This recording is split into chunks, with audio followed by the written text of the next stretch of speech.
Electrocast.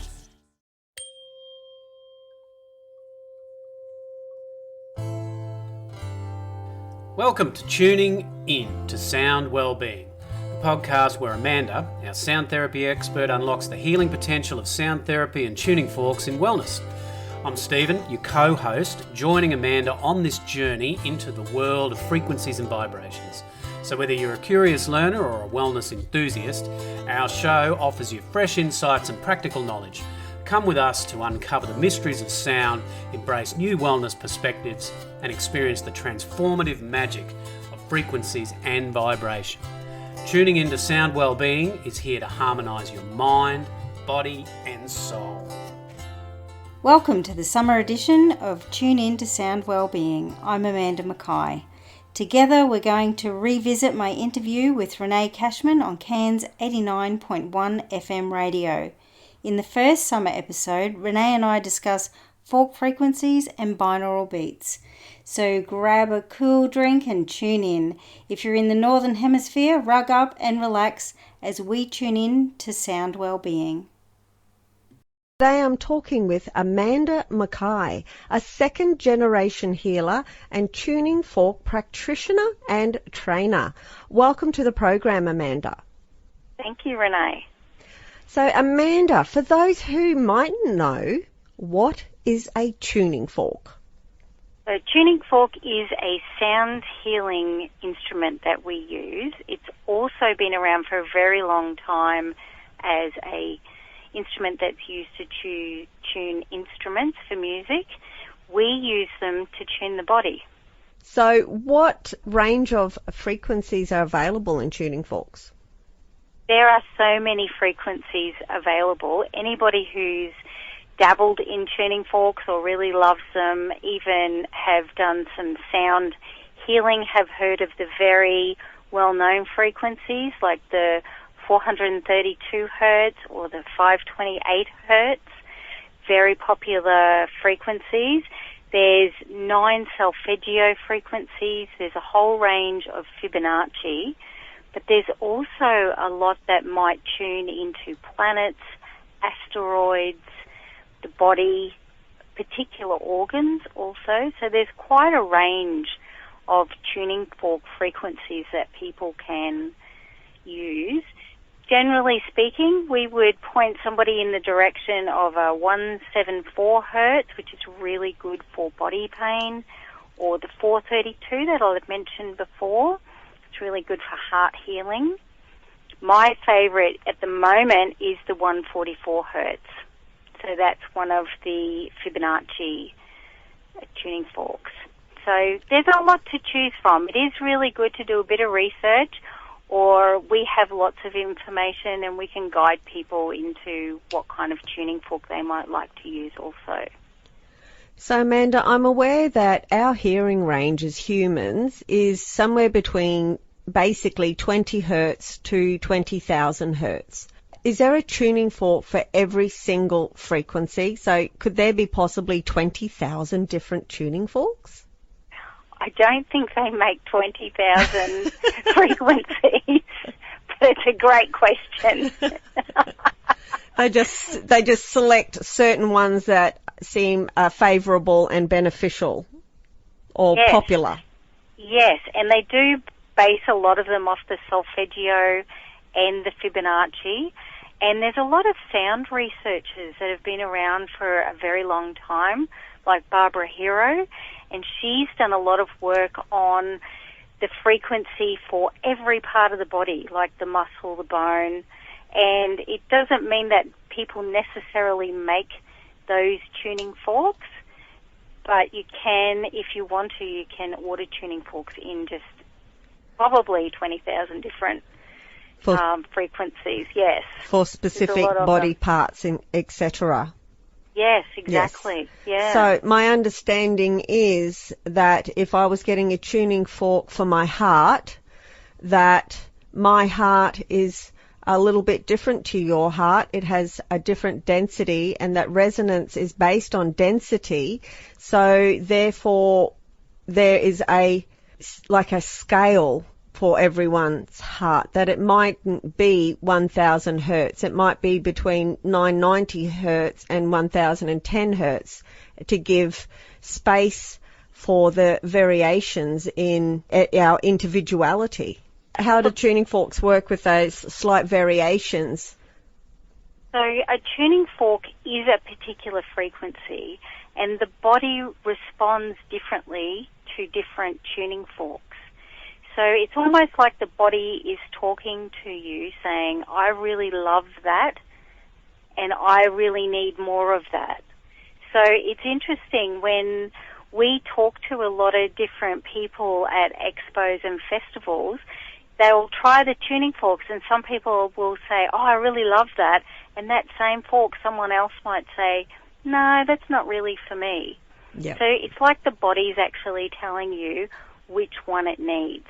So the body really wants to be in tune and be balanced, and that's why tuning forks work so well, because the body is absorbing that frequency. It's like it's tuning it up and making it healthier.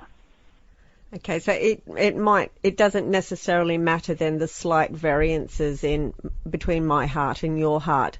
That frequency will still be enjoyed by the body, and if your body's not requiring that frequency, then you'll feel that and like it doesn't move you so much, and yet another frequency will be like, oh, that feels beautiful. Exactly, yeah. Yes. It's like when you respond to different pieces of music and different musical instruments. Life is hard, but finding a really great podcast makes the days go by so much easier. Hi, my name is Blue Telusma. I'm a writer, an emotional intelligence coach, and the host of Humanize with Blue Telusma, a podcast where we believe that when you humanize everyone in the room, a great conversation is almost guaranteed. Join us every week here on Electricast as me and my guest co-hosts unpack big topics and interview even bigger personalities with a sense of humor and a dash of mischief. If you're looking for a new best friend in your head, we've got you covered. Electricast. Yes. It's the same theory as that, yes. So obviously we're not visual. So could you describe what an actual tuning fork looks like? Yes, so it has a stem or a handle, and these might only be 8 mil thick, and then coming out from that stem are 2 tines or 2 prongs, and the length of the fork determines their frequency. So when they're making them, they can make them different thicknesses and lengths, and that will help with tuning them to what the tuning fork needs to be. Yes, because that mass is a determining factor of that resonance. So they change the mass in terms of lengths and widths to change the resonance of that tuning fork. Yes. It depends on the length of the tine. So a really long fork is like 144 hertz. You'll find that you have a really long fork piece. Say a 528 will be shorter. Yes. Yeah. So anybody who's seen tuning forks, they'll notice that there's different sizes and you don't hear them as much. It's not like a gong or a drum or even a singing bowl where they have the bigger sort of sound. Mm-hmm. Tuning forks are, sometimes you can't hear them, especially if they're a weighted fork. You'll hear it when it's activated and then you might not hear it much after that. But it's like a laser is probably the best way to describe it. You might not hear it as much, but it really gets to what needs to be healed in the body or the field. Do they make tuning forks that are below what we hear, like under 20 hertz? Are there any really low tone frequency tuning forks? You don't generally find them that low. Okay. All right. No. What's the lowest one you've got? So the lowest one I have is a 32 hertz, and that's part of the auto tuners. So not really, you don't really get much under that. There's not really much that you work with under those sort of. So what we do instead is use 2 tuning forks together. So what we're doing is creating a binaural beat. So to get to like your 20 hertz or your even 30, you would have one tuning fork at, say, 144, and then you might have another tuning fork at 174. And when you strike them both, you put one on each side of the head. What's creating is that middle part. So you're taking the 144 from 174, that leaves you with 30 hertz. Yeah. So as the middle frequency, and that's how they create binaural beats. So you can actually create those lower frequencies using two tuning forks together. Yep. So you could use 144 and 148 and only have a 4 hertz difference and get that really low frequency difference. And I believe that's pretty much as low as they go for binaural beats, between 4 to 30 hertz. Is that correct? Yeah. So what they're creating is the gamma brainwave. So that's what the monk's state is when they're meditating. We all want that, don't we? Give me the gamma. Give it to me. And that's why it's really interesting when people come in for sessions and you're using those forks together and you're creating these binaural beats and the body's absorbing the sound, they really go to sleep quickly. Most people go to sleep because their whole nervous system is just absorbing all this beautiful sound, and it's like it gets a day off. Yes, wonderful. It's like, I can relax now and let go. So it really recharges the central nervous system. Now, you mentioned earlier about a weighted tuning fork. So I understand there's basically two types of tuning forks, weighted and unweighted. Could you describe for us what the difference is and how they're used differently? Yes, certainly. So the weighted tuning fork is exactly the same, made the same as the unweighted fork, just on the end of it, a round weight that sits on the end.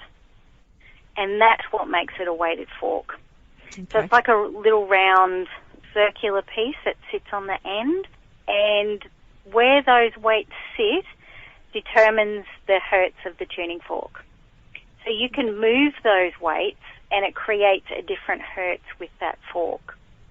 We don't recommend it because it's really difficult to get it back into the right place again. We've tried it, and it's, you don't want to move those weights around.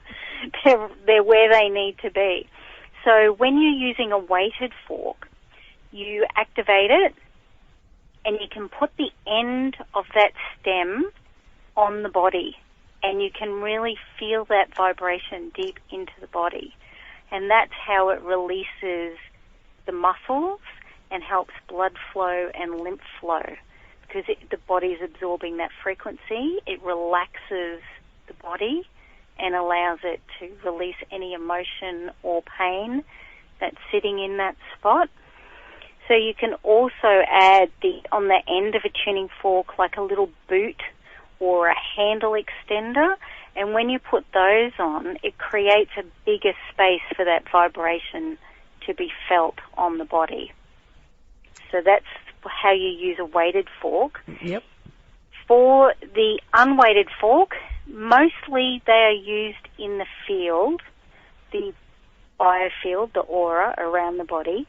Because they don't have the weights, you can't feel the vibration as much when it's placed on the body. You can feel it more if you add a boot or a handle extender.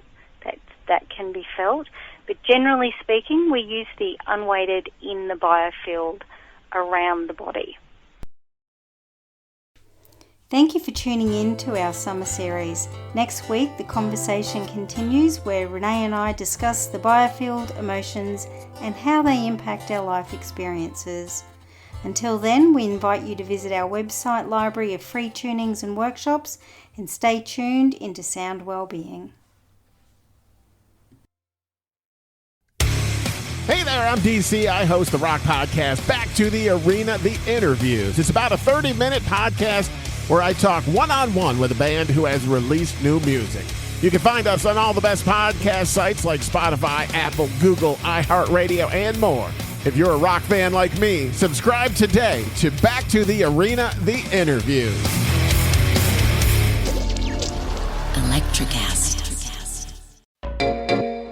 Hey there, fabulous souls. I'm Stephanie Baklaan. And I'm Eden Alpert. And we're the hosts of the brand new podcast, Unapologetically Fab. Get ready to join us on an amazing and real journey as we dive into life after 40 and own it.